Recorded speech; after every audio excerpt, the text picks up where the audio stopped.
ধর্ম যার যার উৎসব সবার, ধর্ম যার যার উৎসব সবার, যার যার উৎসব সবার, ধর্ম যার যার উৎসব সবার, ধর্ম যার যার আর উৎসব সবার, যার যার উৎসব সবার, ধর্ম যার যার উৎসব সবার, ধর্ম যার যার উৎসব বলে সবার।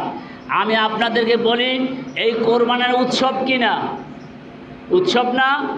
আপনার পার্শ্ববর্তী হিন্দু ভাইদেরকে দাওয়াত দিবেন, ওরা যদি গরুর গোশত খাই আপনার সাথে উৎসব পালন করে, তাহলে আপনিও তাদের দুর্গাপূজা উৎসব পালন করতে যাবেন।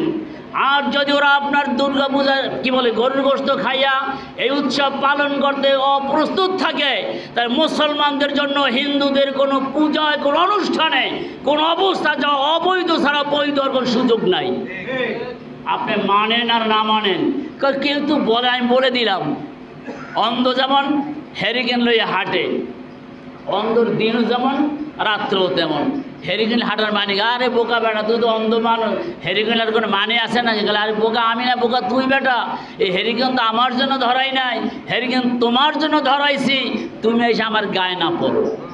আমি কথাগুলো বলে দেওয়ার কারণ হলো, আপনার বলবো আমার খতিব তো বলে নাই, যদি বলতো আমরা করতাম না। বলে দিছি, আপনারা আপনি করবেন, বুঝে নিয়েন।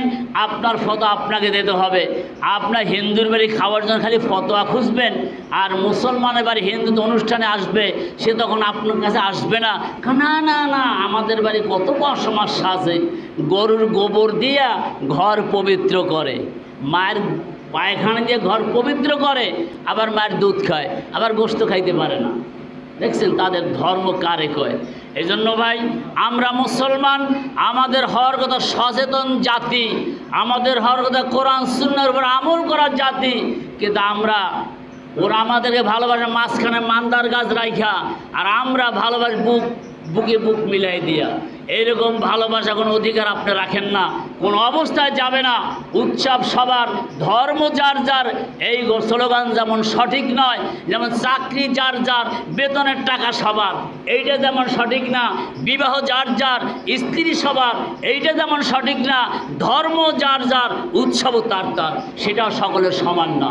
আসুন, আল্লাহ আমাদের সকলকে সঠিকভাবে উপলব্ধি করে আমাদের মুসলমানের তরিকার সকল ইবাদত করতে পারি, সেই তৌফিক আল্লাহ তাআলার কাছে কামনা করছি। আল্লাহ আমাদের সকলকে তৌফিক দিন। ওয়া মা তাওফীক ইল্লা বিল্লাহ।